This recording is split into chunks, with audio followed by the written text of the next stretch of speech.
Okay, number 17. One of you out there was excited to get to the Congo, but you didn't specify which one.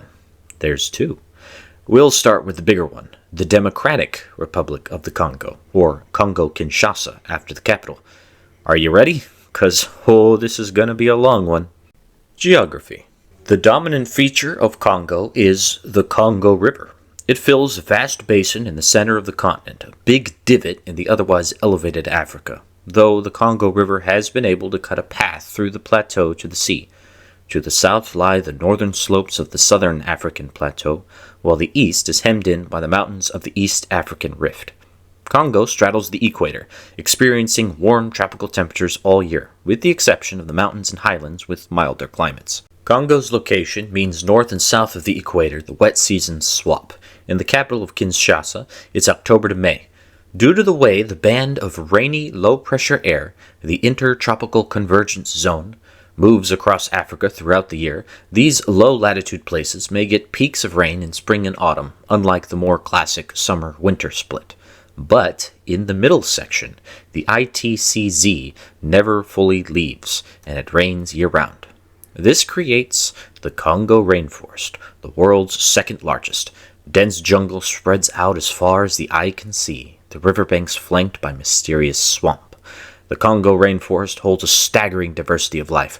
Strange and exotic creatures inhabit the forest. Gorillas, chimpanzees, elephants, bongos, leopards, and the enigmatic okapi, a beast found nowhere else. This is the dark heart of Africa that captured the imagination of people all over the world, a wild frontier full of unknown beasts and tribes, ripe for adventure and discovery. Beyond the jungle are mosaics of densely forested riverbanks separated by more open savanna. The southeast grades into drier Myombo woodlands like in Zambezia, while the eastern mountains are cool, wet forests and high moorland. Pygmies. We've mentioned the pygmy peoples before, but let's give them a proper introduction. They are not one people, and the term is used for others around the world, but was first coined by ancient Greeks to refer to stories of small men in the lands beyond Ethiopia and India. When Europeans encountered the little folk of the Congo jungle, they called them pygmies. It's from Greek pygmaios, cubit people, referring to their short stature. Most pygmies stand less than 5 feet, a meter and a half, often much less. There are theories why they acquired such an efficient size.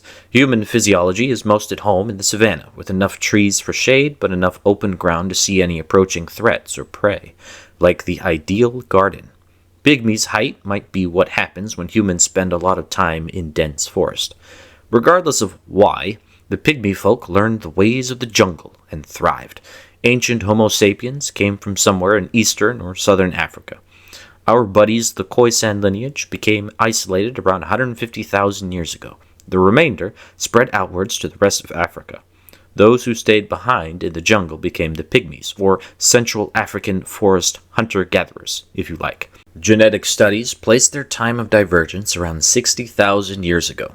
That's a really long time ago, talking about going back to the time of the hyperwars. Generation after generation was born, lived, and died, and eventually the pygmy population acquired their unique trait. Sudanians and Ubangians. The pygmies continued living in their bands, collecting the bounty of the jungle for millennia during the last glacial period. Meanwhile, other lineages diverged to the north. You've seen this map before. Genetic researchers have determined many distinct lineages of humanity, different branches of our family tree, which I like to call stocks or races. Race, as a scientific term, is charged by centuries of use justifying unkind behavior towards different people. But I find our genetic heritage really interesting. We can talk about these lineages without making judgment calls on which is smarter or stronger or prettier. We're all human, a fact reinforced by the millennia of mixing and mingling. The Batwa south of the jungle were the results of such activity between pygmies and Khoisan, inhabiting the savannas of the Congo and Zambezi. But in the north, two other sub-Saharan races came to be. First are the Nilotes of the southern Nile River. We'll talk more about them during East Africa and Sudan. In contrast to the pygmies, the Nilotic people are often very tall, slender, with striking ebony skin. Further west, nearly 20,000 years ago, a related group steadily spread westwards, mingling with a pre-existing people. These are the West Africans, the ancestors of the Bantu, and therefore the most numerous race of Africans in the world today. Each lineage, the Nilotes and West Africans, participated in two fateful transformations in African society. Food production. Nilotic people acquired domesticated sheep, goats, and cattle from Eurasia, but the West Africans domesticated themselves millet, sorghum, and later rice around the Niger River. Both of these occurred 7,000 years ago. One thing I'm excited to cover in a later video is the Green Sahara, a phenomenon of Earth's variable climate. It's truly spectacular. Much of what is now deep desert in northern Africa was thousands of years ago savanna watered by rivers and lakes. This land offered abundant wild game and pasture for livestock. But this was not to last, as around 5,000 years ago, the rains came less and less till desert grew and overtook the once green savannas. This had important effects for places like Egypt, but here in the northern Congo, a group of Nilotes sought refuge from worsening conditions. Professor Joseph Greenberg was an American linguist, best known for his work on African languages. He classified the hundreds of the continent's languages into 4 large families. Now, to his credit, he was working with limited knowledge and had to do his work with what others gathered from Africa itself. But it seems some of his proposed families are invalid. The Nilo-Saharan languages of Eastern Africa and the Niger-Congo languages that include West Africa and the Bantu might not after all be valid groups. Either way, one of these erstwhile Nilo-Saharan groups, the Central Sudanians, coped with drying conditions and shrinking pasture by migrating. Around 4,000 years ago, they broke into western and eastern branches. One went towards the Shari River, while the other went towards the upper Wele River. Some of both, though, stayed behind in the plains of Bahr al-Ghazal. At the same time, farming spread east and reached a group of people once considered part of the Niger-Congo family. They inhabited the Ubangi and Upper Sanga river valleys, and agriculture enabled them to coalesce into a distinct Ubangian people, Bantu. Northwest of the Congo rainforest is where the Bantu are believed to have arisen, given the same farming toolkit as their Ubangian neighbors. We know the story by now. The Bantu embark on a dramatic conquest of half a continent, burning forests and exterminating the poor native folk in their way. Well, obviously the truth is a lot less exciting. The spread of Bantu into southern Africa took centuries, occurring homestead by homestead, generation after generation. The natives were not outright exterminated, but co-opted into the Bantu social order, married, enslaved, but sometimes killed. By 3,000 years ago, the Bantu had spread into the Congo basin. Another group of Nilotes, probably related to the Central Sudanians, came from the Sud wetlands into the drylands of East Africa, moving into places the Sudanians left behind. These are the Nilotes proper. It'll make more sense in Sudan. Specifically, these are the Eastern Nilotes. We now have 5 distinct groups living in what will one day be the Congo. Despite seeming crowded, keep in mind population densities remain incredibly low by our modern standards, with villages and camps separated by miles and miles of untamed wilderness. The Pygmies remain in much of that wilderness, where farming and grazing is impractical. Split in 2 groups, they are called by anthropologists the Western Mbenga and the Eastern Mbuti. So, let's unravel the Gordian knot that is the ethno-linguistic diversity of the Congo. This took a long time, but I live for this kind of thing.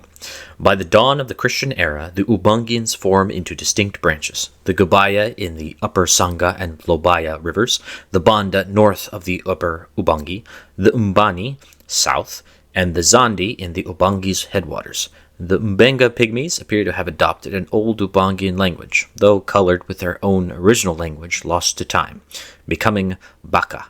The eastern Central Sudanians divide into the Mangbetu in the upper Wele, the Mangbutu in the very high Wele, the Murumadi between the Wele and Albert Nile rivers, and the Lendu beneath the Blue Mountains beside Lake Albert. Mbuti Pygmies here adopt their languages, Mangbetu speaking Aswa, and Mangbutu speaking Efe. Yes, I know these names can be very confusing. The eastern Nilotes of Congo become the Bari. Sometime in the first millennium, the Bantu become more distinct, and 8 overgroups form here. We'll go clockwise, starting in the northwest. The North Congo Bantu predominate in the lowlands of the Congo Basin. The northeastern Congo Bantu inhabit the hills between the Aruwimi and Lualaba rivers. I call them north and northeastern because the North Boys are in both the northwest and north center. Anyway, next are the northern Lacustrine Bantu, which may be part of a greater northeastern Bantu group. They lean towards East Africa, but live in the mountains of the Albertine branch of the East African Rift. The Middle Zambesians form in the Zambezi watershed, but also the part of the Congo separated from the rest by mountains. The South Congo Bantu straddle the savannas of the Kasai and Upper Lualaba rivers. The Upper Zambesians stretch into the highlands between the Kasai and Kwango rivers. The Western Congo Bantu inhabit the coastal lowlands southwest of the Crystal Mountains, an ancient range stretching from Equatorial Guinea to Angola, and also the Kwango Valley. And finally, the Plateau Bantu live in the plateaus separating the Congo Basin from the coastal lowlands. Are you good? Need a break? Because I'm just getting warmed up. Batwa south of the jungle are left behind in swamps and land with poor fertility, adopting Bantu languages. We have Mongo Batwa along the Lokoro and Chwapa rivers, Kasai Batwa in the Sankuru and Upper Lukeni rivers, Great Lakes Batwa in the country between Lakes Tanganyika, Kivu, and Edward. We got Luba Batwa along the Lualaba River west of Lake Tanganyika. We got even more with the Batwa around Lakes Mweru and Benguelu. We got Batwa for all your Batwa needs, which for the Bantu meant gathering fish and game in exchange for grain and manufactured goods. Next round of fission is coming. The North Congo Bantu break off into the Ngiri of the western swamps, Mboshi in the jungle to the south, while along the middle Congo and the interior rivers are the Bangi Mongo. In the upper Congo are the Buja, the lower Aruwimi the Bois, the lower Lomami the Soko, the Tetele in the middle Lomami and upper Lukeni rivers, and the Bushong of the middle Lukeni. The northeastern Congo Bantu go off into the southern Lega, the northern Bwan, the Labonia along the Lualaba, and the Nyanga west of the Virunga Mountains. Eastwards, the northern Lacustrine Bantu split into a western branch south of Lake Edward, and the West Nyanza north. The Middle Zambesians of the Congo become the Sabi people. The South Congo Bantu become the Luba in the Middle Kasai, Sankuru, and Lualaba, and Lunda in the Upper Kasai, and the Pende in the Lower Kasai. The Upper Zambesians in the Congo become the Chokwe, and the Western Congolese the Congo proper. The Plateau Bantu become the Teke Mbete in the Bateke Plateau. Okay, round 3. Some of the Baka pygmies adopt the Bantu Ngiri language, becoming the Aka people. Mboshi to Mboshi proper, south of the Alima River, Koyo north, Akwa northwest, Likwala northeast. Bangi Mongo goes to Lusengo in the North Congo portion, Bangi in the south, Mongo in the interior, and Sekata along the Lokoro and Lower Lukeni. Buja becomes a Western Tembo, Central Ungombe, and Eastern Budza. Bois splits into Bois proper, north of the Aruwimi, Ngelimi south, while nearby pygmies adopt the language as Kango. And Tetele becomes Tetele in the Lomami and Unkutu in the Lukeni. Labonia breaks into Mbole west of the Lualaba, Lengola east. Bwan south of the Aruwimi becomes Como, north it's Bali. The middle river hosts Biran. The western northern Lacustrine Bantu become the Nande in the Rwenzori Mountains, the forest Kivu along the Itombwe Mountains, and the highland Kivu east of the lakes, the ancestors of the Rwandans and Burundians. West Nyanza between Lakes Albert and Edward becomes Rutara. The Sabi in Congo diverge into the Tabwe along Lake Tanganyika, the Bisa in the watersheds of the Lufira and Luapula rivers. The Pende divide into the eastern Pende proper and the western Mbala. The Teke Mbete of the Bateke Plateau become the Teke proper. In the east, the Gabaya split into the western Gabaya proper and the eastern Manza, divided by the Lobaye River. The Morumadi become the Logo north of the Wele, and the Lugbara along the ridge between the Nile and Congo. The western Nilotes from further down the Nile migrate into the savannas north of Lake Victoria for better opportunities. These are the Luo. Did I forget anyone? No, I don't think so. Take a look at this map. Really breathe it in.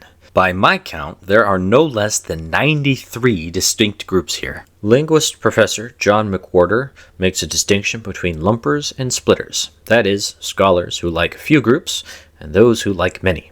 Joseph Greenberg was a lumper. I tend to be one too, but each ethnic group here represents a collection of peoples that may in fact speak several closely related languages or dialects.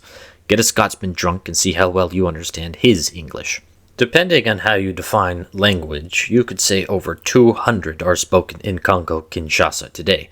I tried to find a happy balance, so we're not here all day.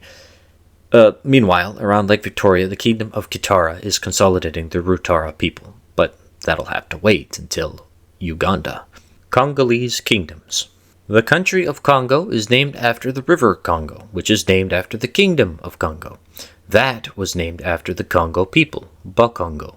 Exactly what it originally meant isn't clear. There are theories it meant the hunters, or the mountains from which the river flows into Bakongo lands, or maybe the gathering people, referring to their large cities.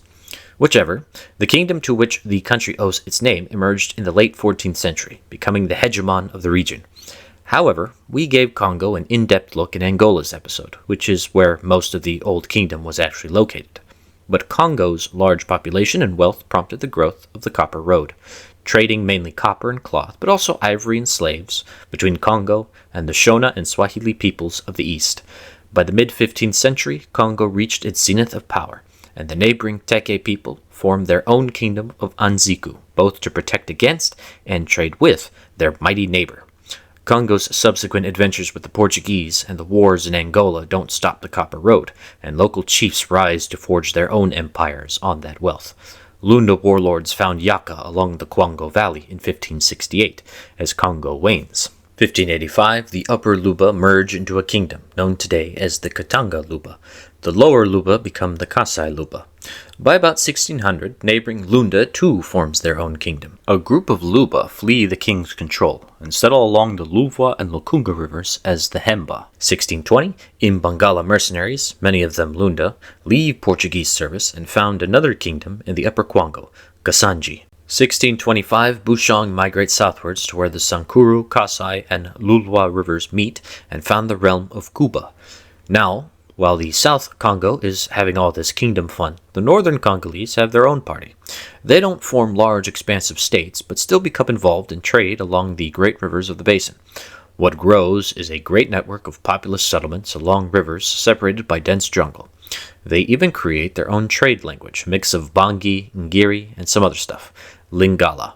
At the dawn of the 18th century, Lunda is rising, conquering the Chokwe and other Zambezian peoples. A wayward Lunda general, Kanyembo II, leads a host into the Luapula Valley, merging his people with the Bisa into the Bemba, founding Kazembe. Kazembe soon conquers the High Lualaba from Luba, but Luba strikes back in 1800. Establishing vassal fire kingdoms in Hemba, Kotondo in the High Congo, and Buki along the Kasai Luba. Civil war weakens Lunda, and Chokwe breaks free. Also, in the far northeast, the Luo break into different tribes, specifically the Alur in Congo. 1810, the death of King Alunga Sungu of Luba leads the Hemba to secede. Garanganze and Utatera.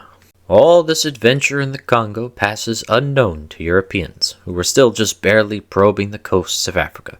But in the east, Swahili traders had well-established contacts with the native peoples of the dark heart of Africa. Two big commodities could be found here, slaves and ivory.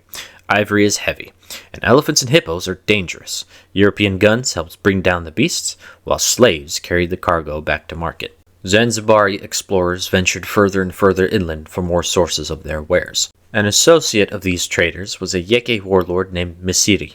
1856, he pledged allegiance to Kazembe King Chinyanta, becoming ruler of Garanganze along the Lufira. In a position to exploit the copper, slave, and ivory trade in the region, Misiri bought guns from Europeans and solidified his hold. A Zanzibari slaver named Tipo Tip ventured into the Congo and employed similar methods to conquer Hemba and the Congo south of the Aruwimi as Sultan of Utatera in 1860.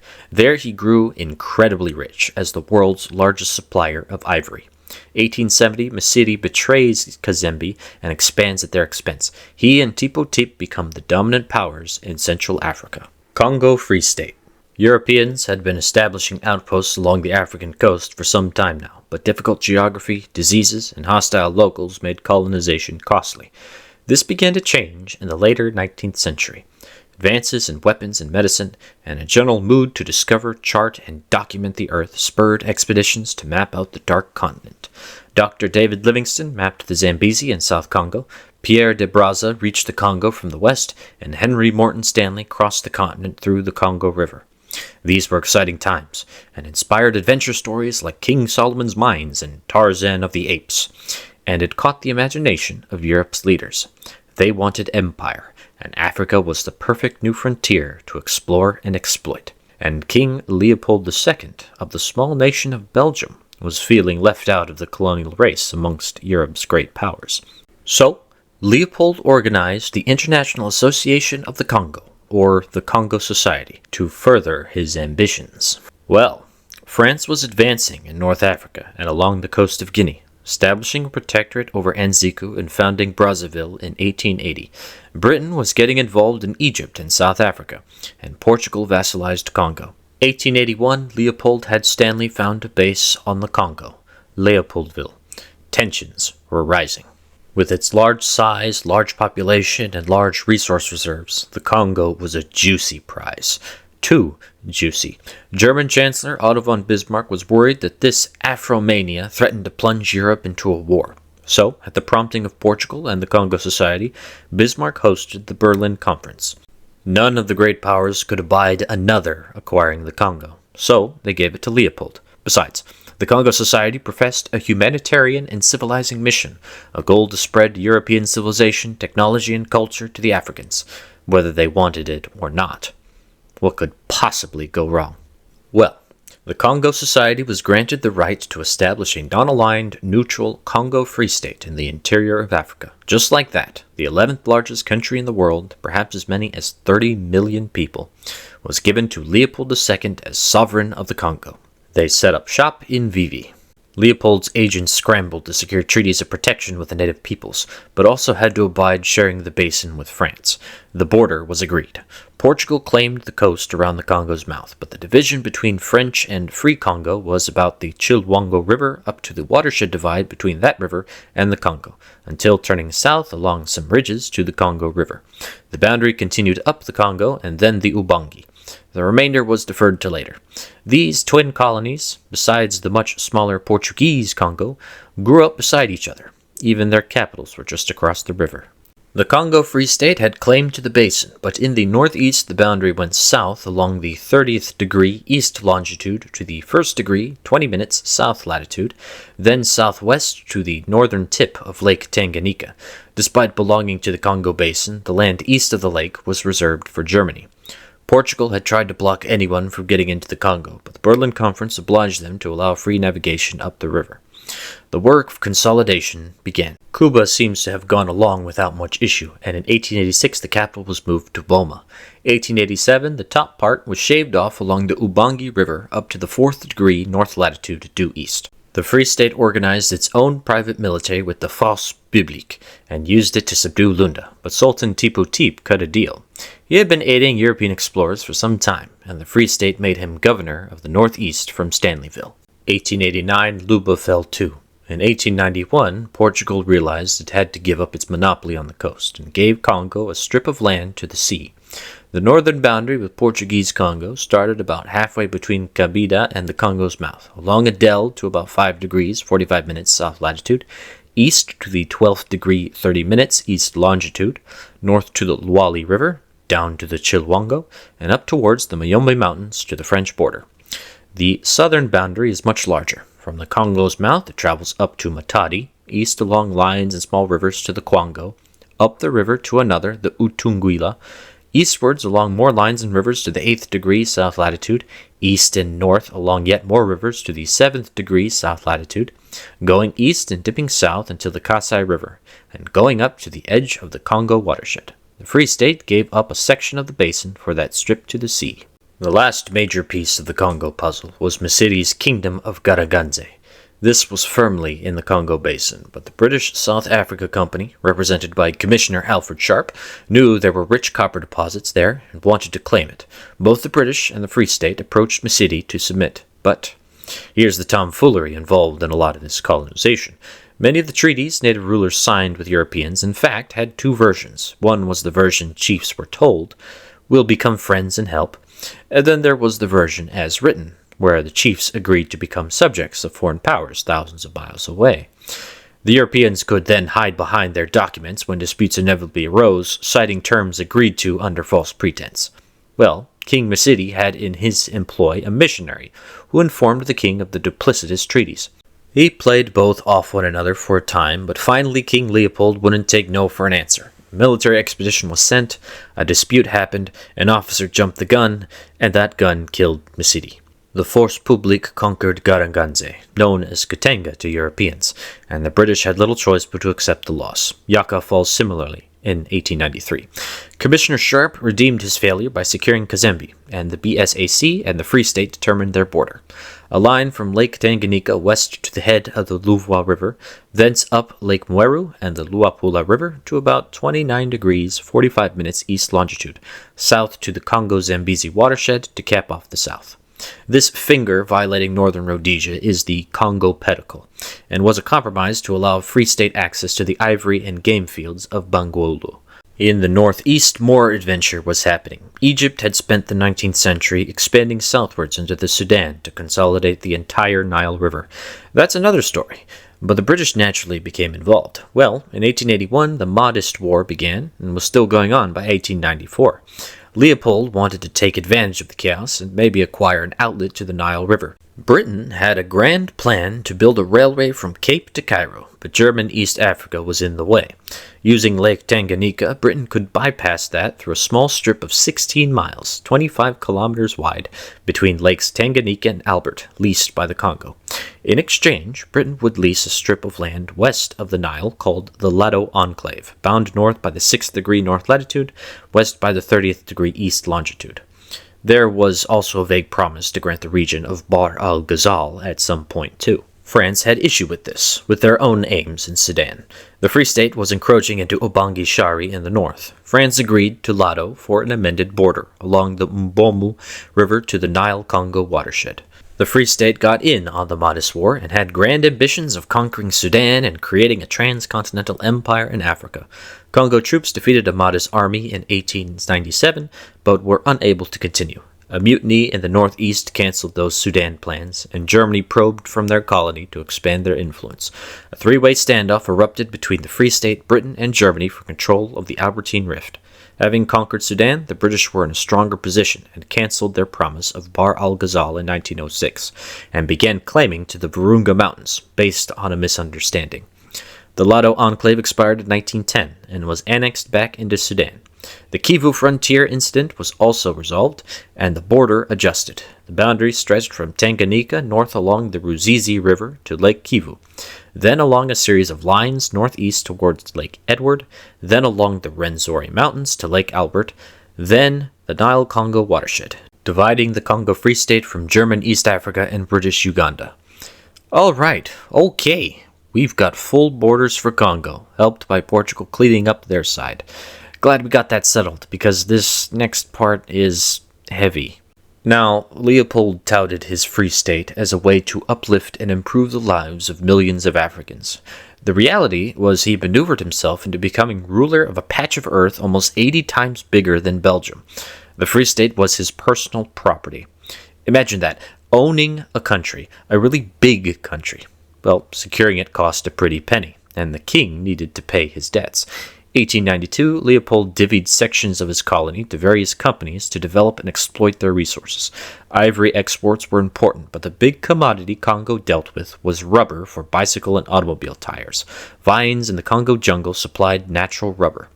Luckily, there was a large native population to provide labor.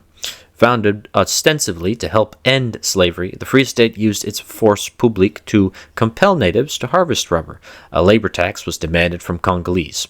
The force publique brutalized workers who failed to meet quotas, and visited atrocities on villages that resisted. Harsh punishments like whippings and mutilations were dealt out. Their favorite was lobbing off hands collected as trophies. Cannibalism was practiced widely in the Congo, and that too was used as a punishment. Even some Belgian officers joined in the feasting. State violence, destruction of communities, famines, disease, plummeting birth rates, cannibalism, all this brutality amounted to a death toll of genocide proportions. Maybe not technically a genocide, but between 1885 and 1908, 1.5 to 13 million people might have died. A true tally is impossible. pick a number between the two. We cannot know how many of these atrocities Leopold knew about, or what he condoned, but Leopold became very, very rich off that red rubber. As early as 1890, American George Washington Williams published an account of the abuses he witnessed. Soon, notables like Sir Arthur Conan Doyle and Mark Twain joined the anti-Congo campaign. Joseph Conrad's Heart of Darkness is a thinly veiled indictment of the Free State. The conversation reached Parliament floors, and an official investigation by the British was launched. Leopold tried to get ahead of the bad press, but by 1908, international indignation was too great. The Belgian Parliament voted to annex the Free State as a colony. Leopold cleaned up nicely, as the Belgian government paid off his debts and bondholders. The king burned the Congo archives to forever obfuscate his exact wrongdoings.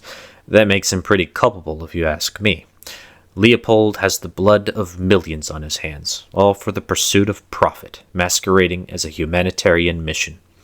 Leopold died the next year, unloved by his people, and his legacy continues to haunt the heritage of the Belgians. Belgian Congo. Under a more accountable government, the worst excesses in the Congo were curbed, but change often comes slowly. The force publique was still in charge of policing, and in fact the old governor-general and his administrators hadn't gone anywhere. Belgium never wanted a colony in the first place, and still put emphasis on extracting wealth. Rubber waned in importance compared to mining ventures in the northeast and Katanga for gold, diamonds, cobalt, and copper. Railways were built from mines to the Congo River and Rhodesia. From Leopoldville, cargo went by rail to bypass the unnavigable rapids beginning at Livingston Falls, before it reached Matadi, then shipped to Boma. The economic interests of Belgium meant infrastructure was concerned with linking internal resources with outside markets, and not improving conditions for the natives. And, unfortunately, the huge profits from these minerals were not reinvested in the communities that mined them. With the outbreak of World War I, Belgium itself was invaded by Germany, but the Congo struck back. The force publique had a fearsome reputation, and managed to occupy much of German East Africa. After the war, the British strong-armed most of the spoils, but conceded the two northwestern districts to Belgium. This became the League of Nations mandate Rwanda-Urundi, as they were technically not colonies but trusts to be held indefinitely until they were judged ready for independence. They could not be integrated into the Congo. After the war, economic boom prompted mass urbanization and investment in the Congo, at the expense of rural communities. It got so bad that the state was able to nationalize vacant land and sell it to companies and European landowners, creating a plantation sector for things like palm oil, diversifying Belgium's portfolio. In 1923, the capital was moved to Leopoldville. The Great Depression hit Congo hard, but World War II gave it a shot in the arm with wide demand for copper, rubber, and also uranium. The U.S. sourced most of its uranium for the Manhattan Project from the Congo. After the Second World War, with most of Europe, including Belgium, devastated, Congo was well poised to supply the resources to help rebuild. Many Belgians immigrated to the colony to exploit these opportunities. Attitudes had changed, however, and the government began investing in education and healthcare for the native Congolese, and they could even own property. A modest middle class was emerging. At a critical time, too. The Allies had defeated the Axis powers under the cause of protecting national sovereignty from being usurped. This was starting to look a bit hypocritical for the old empires of the world that held vast swaths of territory without political participation. Different countries had different approaches, but stressed budgets and the presence of two new superpowers, the USA and the USSR, both strongly anti-colonial, meant something had to change. At first, Belgium felt it might be able to slowly dole out rights to Western-educated, wealthy Congolese, the Evolué. In the meanwhile, the Evolué themselves were organizing and agitating for more rights and possible independence. Ghana's independence in 1957 and France's commitment to allowing its colonies to freely leave sparked similar hopes in the Congo. The Congolese national movement led by Patrice Lumumba became the loudest voice for independence. A 1959 demonstration in Leopoldville turned violent, leaving hundreds dead. After that, King Baudouin devoted himself to independence for Congo, wishing to avoid a prolonged war as in other places around the world. May 1960 elections were held, and finally the next month Belgium granted independence, creating the new Republic of the Congo. August, the former French Congo became independent with the same name, an oddity that's never truly been resolved. Republic of the Congo. But problems still remained. It was hoped the white Congolese would continue to helm the country's institutions to keep things running smoothly, but many of the natives were hoping for more immediate changes. Very soon, moderate President Joseph Kasavubu clashed with his African nationalist Prime Minister Lumumba. He purged the Force Publique of Belgians and then began terrorizing whites throughout the country. As order collapsed in Congo, the Belgians decided to intervene, thus beginning the Congo crisis. Soon, Katanga seceded with the collapse of central authority. The cultural differences between the Congo and other peoples in the northwest, and the Lunda and Luba of Katanga, and closer economic ties to northern Rhodesia. The Belgian mining company in Katanga also had a role. Katanga was soon joined by the Luba breakaway, South Kasai. The UN was worried all this chaos would spread and sent peacekeepers. Soon the Soviet Union got involved with Lumumba. Worried they'd have another Cuba on their hands, the USA threw their support behind Kasavubu, who dismissed Lumumba, only to be deposed in turn by head of the army Joseph Désiré Mobutu. Lumumba was assassinated in 1961, and a final attempt to defuse the crisis failed when Lumumba's supporters found a rival government in the northeast, the Free Republic of the Congo. UN Secretary-General Dag Hammarskjöld tried to negotiate a ceasefire, but he was killed en route in a plane crash. Thereafter, the UN committed to intervention, refusing to recognize Katanga. 1962, South Kasai was reconquered, and in 1963, Katanga and the Free Republic were defeated. Not to be outdone by the Americans, the Soviets supported more rebels, the Simba and Kwilu. A 1964 constitution was adopted to increase stability, curbing federalism, and renaming the country to the République démocratique du Congo, the Democratic Republic of the Congo, if only to help distinguish it from Congo-Brazzaville. Meanwhile, the rebels founded their own People's Republic of the Congo, but were finally defeated in 1965. Mobutu, hero of the Civil War, launched a second coup against a deadlocked government, becoming president. The Congo crisis was over, but not before having important effects on Africa going forward. Firstly, it spooked a lot of white settlers in the remaining colonies. Belgian Congo had a reputation as a well-run, peaceful, and prosperous colony, a model colony. At independence, the hidden tensions were laid bare for all the world to see. Rhodesia in particular saw them, and feared that Africans weren't ready for independence, let alone majority rule. Secondly, in geopolitics, it proved that the international community's adherence to self-determination for places like Katanga only went so far. Both the USA and USSR wanted Congo for its resources, especially uranium for Cold War nuclear weapons. They were anti-colonial, not anti-imperial. One could not let the other have Congo, and would not see it partitioned. Colonial boundaries were drawn often without regard for local cultures or even geography. Africa's place in the Greater Cold War meant this wasn't going to change. This was compounded by the 1963 founding of the Organization of African Unity, formed by 33 African countries. In a gesture of Pan-Africanism, they reaffirmed the old colonial borders to prevent war and chaos, but I think ultimately condemned many African countries to ethnic strife and civil war. Ultimately, Congo was won by the West, and to secure access to its vast resources, they were willing to turn a blind eye to the expansion of Mobutu's power. There were, in fact, few jobs more secure in the Cold War than an anti-communist Third World dictator. Mobutu could expect funding and support from NATO, and all he had to do was terrorize anyone suspected of sympathizing with the Reds. Republic of Zaire. Reassuring he'd only hold power for 5 years, Mobutu overstayed his term and declared the country the Republic of Zaire, an alternative name for the Congo River that fell out of fashion. It helped with the confusion with the neighboring, now communist People's Republic of the Congo, not the rebel one that was in Zaire. A number of cities with Belgian names were changed for more Congolese ones, like Leopoldville to Kinshasa, long overdue, I'm sure, for most Zaireans. Mobutu created a one-party state, ruled by the Popular Movement of the Revolution. Zaire evolved into a totalitarian state, with Mobutu having control over all aspects of public life. The power went to his head, as he referred to himself as the conquering warrior, leaving fire in his wake. His authenticité ideology tried to purge Western culture from Zaire, asserting a Zaire-ness. But his regime became saddled with cronyism, reserving vast amounts of money for his own private use and racking up large public debts. He also mismanaged the economy, violated civil rights, the whole shebang. I should also mention that he did host the 1974 Rumble in the Jungle boxing match at Kinshasa between Muhammad Ali and George Foreman, one of the biggest sporting events of all time. Ali won by knockout in the 8th round, by the way. Of course, as the Cold War was ending, his gravy train was going with it. Mobutu couldn't hold on to power indefinitely, and agreed to multi-party elections in 1990. Elections never came, though, and an impatient opposition set up their own rival government in 1993. In 1994, a power-sharing agreement was reached, but Mobutu insisted on holding on to power. In neighboring Rwanda, a genocide was going on. The details will have to wait, but Mobutu gave refuge to Hutus and allowed them to terrorize Tutsis in Rwanda. Soon, Rwanda retaliated, and the northeast suffered. Mobutu ordered the refugees to be expelled, but things turned to rebellion. This regional conflict erupted in 1996 into the Congo War. The rebels joined with Congolese opposition, becoming the Alliance of Democratic Forces for the Liberation of Congo-Zaire, AFDL, and were joined by neighboring countries tired of the chaos.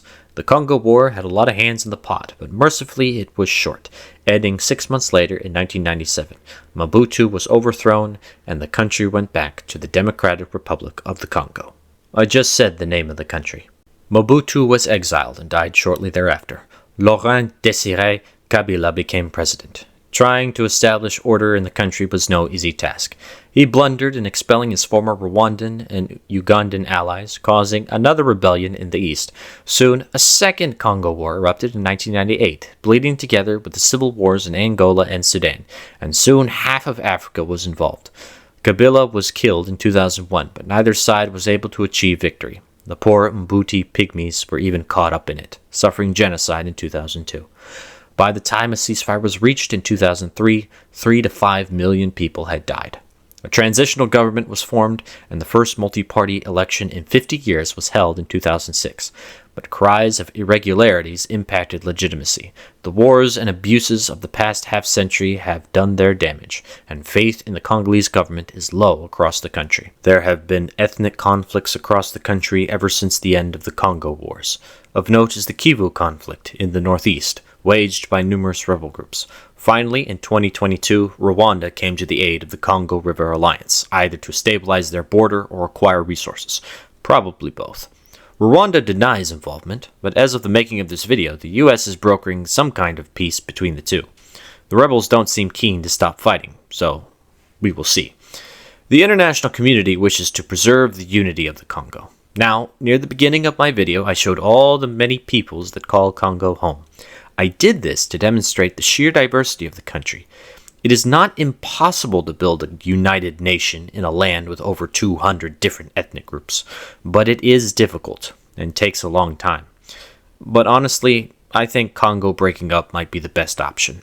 The DRC just isn't working out. It might be time for the Congolese, Africa, the UN to finally let it go.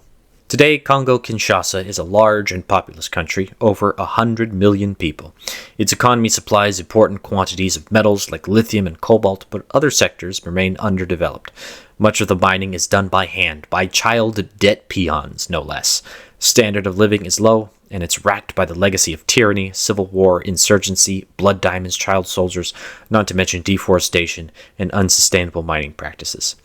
Things look grim for the DRC. And it'd take an uncommon amount of talent and willpower to realize its true potential. Okay, did you enjoy that? Big country, big video. Next time we're going to go west to the other Congo, the Republic of the Congo. See you there.